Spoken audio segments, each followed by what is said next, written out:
ninkan xagan ka aragtiin wuxuu dhihi jiray millionaire ahay sidee ku noqday sidee ku gaaray from broke sida uga imaaday to millionaire dad badan maaragtay role model u ahay laakiin maanta ninkan muxuu ku dambeeyay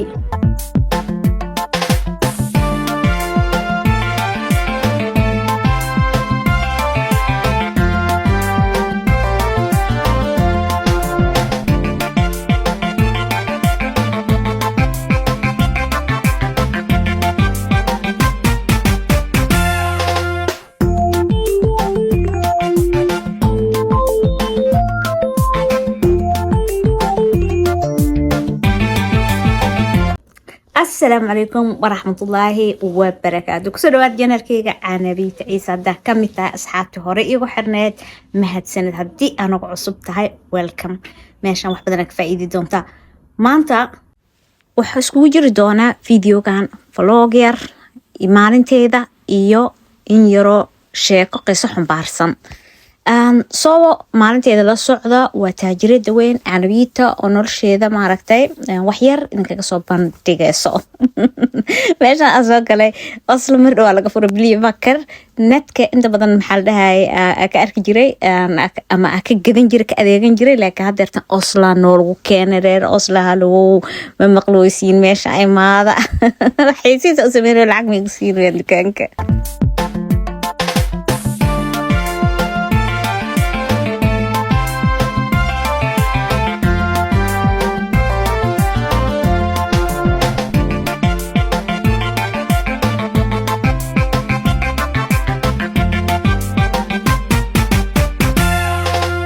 waxa ka fiirnaa meeshan press on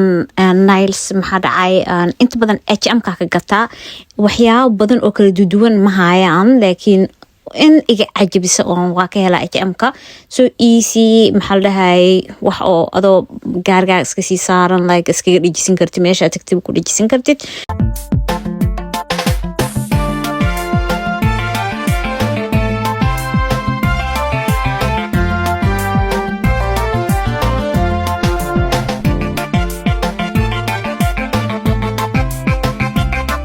guys dartan gabar asxaabta xalla balansanay oo la kulmayso maxal dhahay waxaan galeynaa oo ka cunteen doona Olivia waa Italian restaurant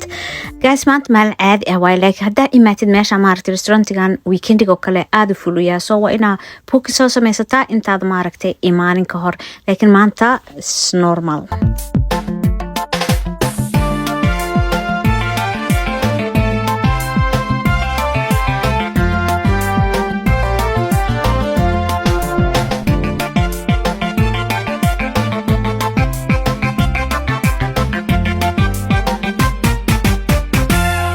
waxaa dalbanay creamy pasta oo ku jirto scampi aad u macaaneed 10 out 10 madaha baahina way ahays marka baahi ku haysan cuntada macaan way ma ogtihiin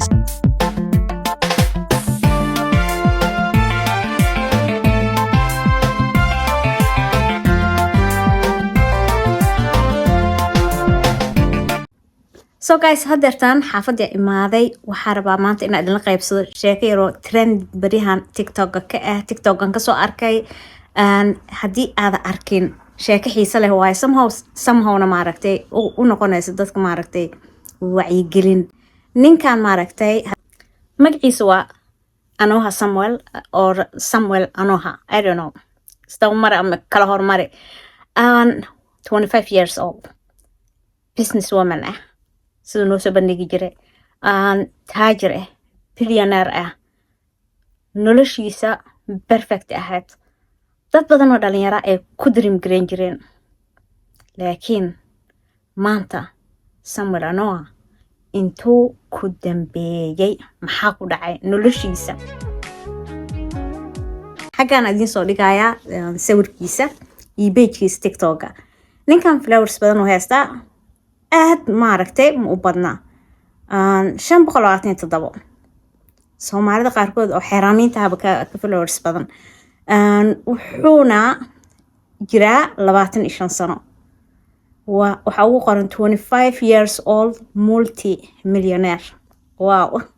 from broke to 30 million years income. ninka caadi ma ah. So ninka maaragtay wuxuu soo bandhigaa noloshiisa isagoo private jet ku socdo gurigiisa kale awal uu kasoo guuray Amsterdam gurigood ka deganaa iyo wuxuu soo barbardhigaa gurigu hadda degan yahay like noloshiisa from wuxuu ka imaaday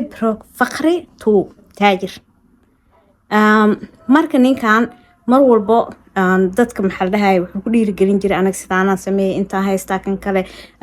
waxyaabo badan oo xayeysiisaha u samaysan jiray sida haddeertaan aragno businessyo badan oo la isku dhaco waxaan maalgasho kan samee sida dad badan ee ku dhacdo maalin walbo inta badan dadka lagu dhaco maxaa waaye dadka faqriga ah. ninkan marka historygiisa wax kasta oo social media ka arkayno la yaabkay leedahay idin sheegay historygiisa dad badan waxa laga yaabaa inuu role model u yahay ninkan ku dirim garayaan noloshiisa dhammaan gaar lahayd maskiinka maxaa noloshiisa marka ku dambeysay ninkii 25 years xabsi ah in lagu xukumayo sheegayo waliba Dubai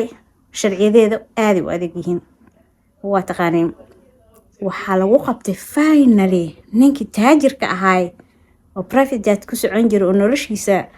cirka mareysay waxaaba maqloonaabo bahasha lagu qabtay cadaanka ahayd sankala saaran jiray. Oh my god yaable ninkii marka maanta noloshiisa dhan xaggaas ku baaba'day ka war marka qofkaasoo kale haddaa businesskiisa maalgashatid haddii qofkaasoo kale oo role model kuu yahay maalin walba waxaa social media ka arkayna qof walba noloshiisa uu kusoo bandhigayo backgroundkiisa qofkaas lama socotid. So waxaan rajeynaa inay dad badan dhiirigelin u noqoto sheekada ninkan waxaan usoo qaatay waxay ahayd maalin walba waxyaabaha la yaab kale on social media ku arko iyo maxaa la dhahay si qof kasta maaragtay dhalinyarada ha noqoto dadka waaweyn ha noqoto cid kasta maanta ay wax maaragtay een ogeyn qofka noloshiisa backgroundkiisa ay ugu hamiyaan oo role model ka dhigtaan mar walba waxaan dhahayaa qof aad ogeyn backgroundkiisa role model ka dhigan maxaa dhacay maalin uu ku qalbi jebin doonaa. Guys video marka maanta sar socotiin vloggeena banaankan tagay wax badan ma soo qabanin gabaraan la soo kulmay asxaabta ah. So waxaan rajeynaa haddeertan xaafada imaaday waa iska baashaala waa iska nasanaya hadda ujeedin fanaanadii iska soo gashtay. So sidaas iyo nabadgelyo 60kg waxaan rajeynayaa caawada buuxinina habeen dambe buuxino inaad dadaashiin ina dhiirigelisiin insha Allah oo mar dhowna 100k u celebrate karayno wax badan oo aad u xiiso badan idiin soo wadaa sidaas iyo nabadgelyo.